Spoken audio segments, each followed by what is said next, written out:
Would you turn your Bibles with me in Romans chapter 4, verse 20 to chapter 5, verse 5?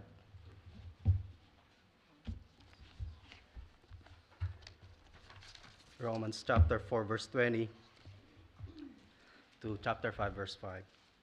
He, that is Abraham, staggered not at the promise of God through unbelief, but was strong in faith, giving glory to God, and being fully persuaded that what he, that is God, had promised, he was able to also to perform. And therefore it was imputed to him, to Abraham, for righteousness. Now it was not written for his sake alone that it was imputed to him, but for us also, to whom it shall be imputed, if we believe on him and that raised up Jesus our Lord from the dead, who was delivered for our offenses and was raised again for our justification. Verse 1, therefore, being justified by faith, we have peace with God through our Lord Jesus Christ, by whom also we have access by faith into this grace wherein we stand and rejoice in hope of the glory of God. And not only so, but we glory in tribulations also, knowing that tribulation worketh patience, and patience experience, and experience hope. And hope maketh not ashamed, because the love of God is shed abroad in our hearts by the Holy Ghost, which is given unto us. Let us pray. Our Heavenly Father, thank you so much for this beautiful day that you've given to us, Lord, for the privilege to openly gather at your presence, Lord, gather at your table to declare your coming and to remember your sacrifice for us, Lord. Lord, I pray that you would open our eyes that we may see the wondrous things of your law, and that you would open our mind as well that we may understand it, Lord. And Lord, as for me, Lord, help me, hide me in your presence. In Jesus' name, amen. Amen. So our focus this morning is in Romans chapter 5, verse 1, and where we can see that Christ's resurrection assured us of our justification, which resulted in many blessings. This chapter opens in a concluding statement, and to understand it better, we need to look at the previous chapters. But don't worry, we're not going to read chapters 1 to chapters 4, but that will be your assignment. but I'm going to give you a brief overview of the chapters 1 to 4. In chapter 1, the Apostle Paul laid out the summary and the effect of the gospel that he preaches, which is found in chapter 1, verse 16 to 17. After that, we see the universal sinfulness of men, both Jews and Gentiles, both the circumcised and the uncircumcised, that we are all under sin, and there is none righteous, no, not one, according to chapter 3, verse 21 to 25. Chapter 3, verse 9 to 10. But in chapter 3, verses 21 to 25, we can see that we can only be justified through the righteousness of God, which is by faith and only by his grace, and this righteousness is found only in Jesus Christ. He then concludes, in chapter 3, that a man is justified by faith without the deeds of the law. That is in verse 28. Now, to support this, in chapter 4, Paul cited examples presenting Abraham and a cameo of David's writing. And in chapter 4, verse 3, it says, Abraham believed God, and it was counted unto him for righteousness. And in the latter part of the same chapter, Paul is saying that the manner which God imputed righteousness to Abraham is the same manner God imputes righteousness to us Christians, which is by grace through faith. By grace through faith. It was by grace that God called Abraham, and it was by faith Abraham was justified. It is the same thing with us. It is by grace that God called us, and it is by grace, by faith, that we are justified. And through the resurrection of our Lord Jesus Christ, our justification was secured and sealed. Because of this, when we believe God, we have peace with God. And because we have peace with God, we are given the privilege to gather and celebrate the victory of our Lord and Savior at his table. And you know what? One day, we will not be having these small pieces of bread and juice, but we will be having a feast in heaven. A feast in heaven, face to face with God our Father. A feast in heaven, face to face with our Lord and Savior, Jesus Christ. And that day will be a glorious day. And it is only by grace that we are justified through faith. And one of the results of this justification is everlasting peace with God. You know, by ourselves, we cannot carry out such justification, let alone the good result of it by simply obeying the laws of God or by doing good works. The righteousness God requires is perfect righteousness, and Jesus Christ accomplished it. If we believe him, we are declared righteous. The Holy Spirit sealed this justification in our hearts. And that is what we're going to look at this morning, our justification. We will look at two things, the essence of our justification and the blessings of our justification. The essence of our justification. Again, in Romans chapter 5, verse 1, therefore, being justified by faith, we have peace with God through our Lord Jesus Christ. But what does it mean, being justified or justification? According to one theologian, the root idea of in justification is declaration of God, the righteous judge, that the man who believes in Christ, sinful though he may be, is righteous. Is viewed as being righteous because in Christ he has come into a righteous relationship with God. The ground of our justification is Jesus Christ and his redemptive works. So as we can see in chapter 4, verse 25, who was delivered for our offenses and was raised again for our justification. When we put our faith in God, he declares us righteous, not because of our own merit, but because of Christ's righteousness imputed in us. This justification happens immediately when we believe God. Romans chapter 4, verse 23 to 24. Now it was not written for his sake alone that it was imputed to him, but for us also, to whom it shall be imputed, if we believe on him that raised up Jesus our Lord from the dead. Notice the assurance in the statement, to whom it shall be imputed if we believe. Notice also what it does not say. It is not written there, if we believe and waited to be baptized, or if we believe and obey God. It is plain and simple. If the moment we believe God, that is the gospel of Christ that the Apostle Paul proclaims in chapter 1, the moment we believe God, we are justified. John Newton realized the same truth and expressed it in his hymn, Amazing Grace, how sweet the sound that saved a wretch like me.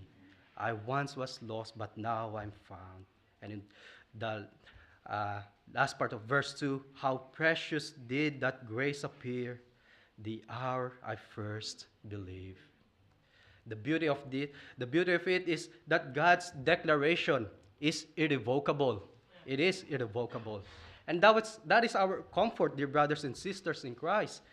Our God does not lie, for he cannot lie, nor he cannot bend his words. Furthermore, he is a faithful God. He is a faithful God. So we can be confident in God like Abraham, as described in chapter 4, verse 21, and like the Apostle Paul in Philippians chapter 1, verse 6, where it reads, being confident of this very thing, that which he hath begun a good work in you, will perform, or will fulfill it, or will complete it, until the day of Jesus Christ. And what a joyful day that will be for us, whom he counted righteous, whom he justified.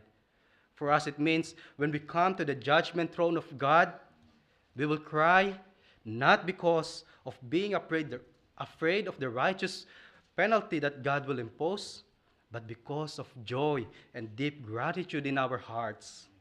For we know that we are guilty and we have fallen short of the glory of God. But because of His mercy, because of the redemption works of His Son, and when we believe Him, we are pardoned, we are counted righteous, we are justified. So if anyone here is still hesitant to believe God, the good news of salvation, that Christ lived for our righteousness, that Christ died to receive the punishment that is meant for us, that our sins were buried with Christ, that Christ rose again after 3 days to justify us. I pray that God would open your ears so that you may hear His call, and I pray that God would open your mind so that you would understand your predicament. But once you understand your predicament, I urge you to look to the Lord, turn to Him and run to Him, to the only one who can save you. Nothing and no one can save you but God. There's no such thing as DIY salvation, do it yourself salvation. No, there's no such thing as that. Look what God says in Isaiah 45 verse 22. Isaiah 45 verse 22, look unto me and be ye saved, all the ends of the earth, for I am God, and there is none else. Believe in the Lord Jesus Christ, and you will be saved. That's His promise. Or maybe the reason for your hesitancy is that you feel like God would not listen to you because of your sins. You're probably thinking you need to settle it first before you come to the Lord. Well, I have bad news for you, and I have good news as well. Don't worry. Bad news is you can't settle it by yourself. You can't settle sins by yourself. But the good news is this: God can. God can settle it for you. So come to Jesus. Come to Jesus. Look how compassionate our Lord Jesus is. John 6, verse 37. All that the Father giveth me shall come to me, and him that cometh to me I will no wise cast out. Come to Jesus, just as you are, with a heavy burden at your back. Come to Jesus and lay it all down at His feet. Believe Him, because He promised that He will not cast you out. He promised that He shall impute His righteousness in you if you believe in Him. So going back to verse 1, therefore, being justified by faith, we have peace with God through our Lord Jesus Christ. And how did He justify us? By faith. By faith. Isn't it wonderful that God uses faith to justify us? God does not require a galaxy for us to be justified. He uses faith to justify us. Our Lord is gracious enough that He made the means or the instrument of our justification to be so simple. Now, since we believe we are indeed justified, when the Lord sees us, He does not see our righteousness, because we do not have any inherent righteousness. Instead, He sees righteousness, Jesus' righteousness, which was transferred to us and was sealed by the Holy Spirit. And isn't it wonderful to realize the beautiful works of our triune God? When we look back to the creation, before the fall of man, when God looked at His creation, He saw that it was good. And when He saw all the things that He made, behold, it was very good. And I believe it is the same thing when God made us righteous. And when He looks at us, He will say it is good. And when He looks at all whom He justified, behold, it is very good. Praise God the Father for counting us righteous. Praise God the Son for His righteousness. And praise God the Holy Spirit sealing it in us. That is the essence of our justification. It is all the works of our God. Now, moving on to the next point, the blessings of our justification. Again, chapter 5, verse 1, therefore, being justified by faith, we have peace with God through our Lord Jesus Christ. What a wonderful blessing it is to have peace with God. What comfort it brings, knowing that God is not only no longer against us, but also He is for us. The righteous judgment of God that we so deserve is no longer pointed toward us. And the numerous blessing of God that we so undeserve have now been pointed toward us. Before our justification, we are enemies of God. We didn't seek Him, and we had gone down a path that seemed right in our eyes and according to our flesh. Romans 3, verse 11 to 12. There is none that understandeth, there is none that seeketh after God. They are all gone out of the way, they are together become unprofitable. There is none that doeth good, no, not one.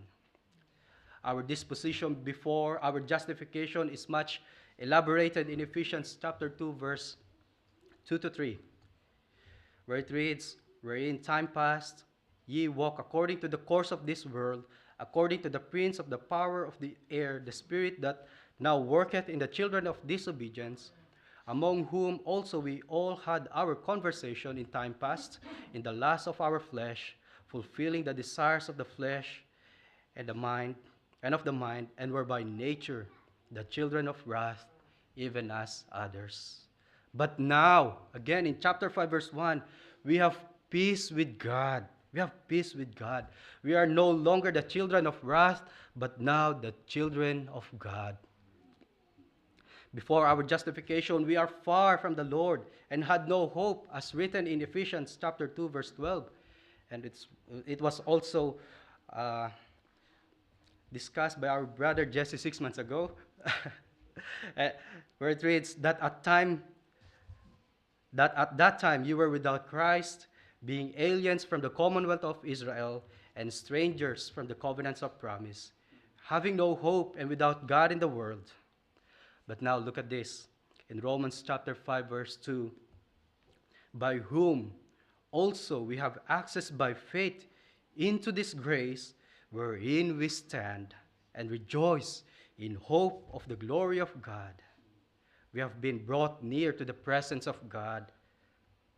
We are now standing in His grace. You know, sometimes when we are talking to someone, it feels like there's an invisible barrier between us and the other person. If that person draws closer, we feel uncomfortable. This invisible barrier is called personal space.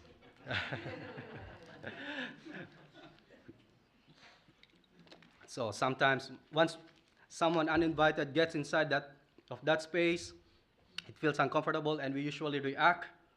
And sometimes we don't punch them, right? No, sometimes we just say, hey, excuse me, you're invading my personal space. Yeah. We do it gently. But you know what? In the Old Testament, God had this sort of personal space. It is called the Holy of Holies.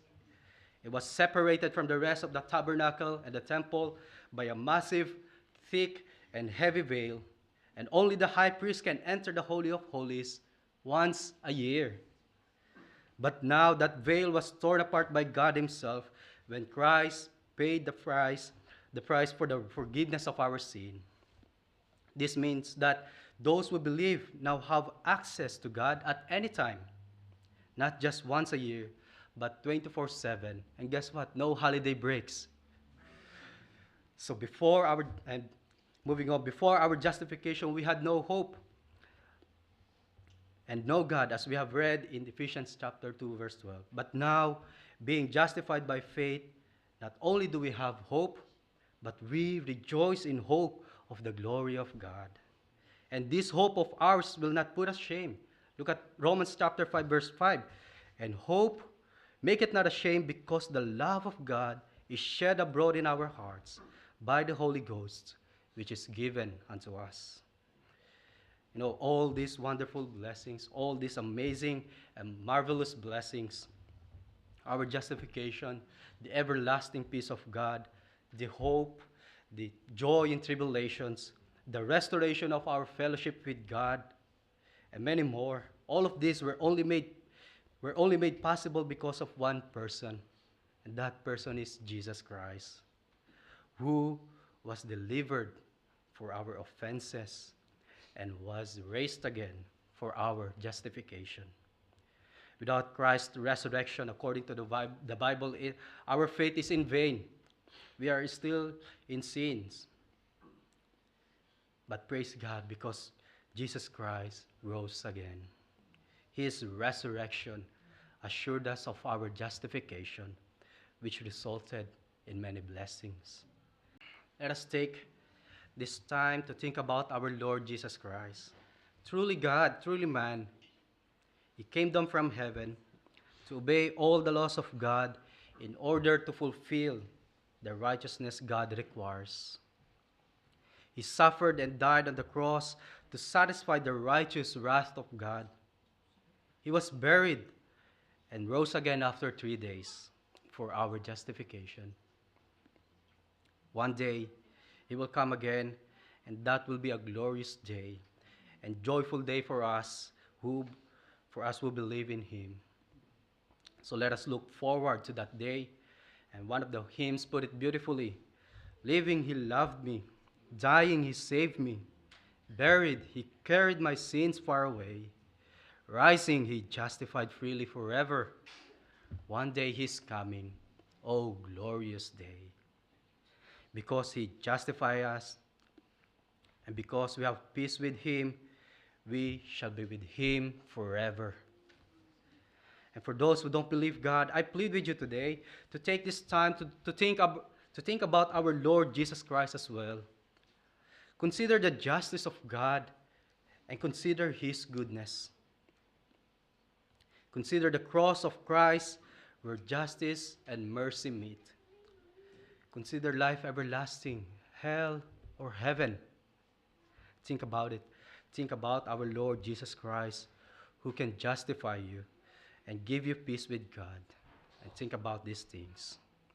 To God be the glory forever and ever. Amen.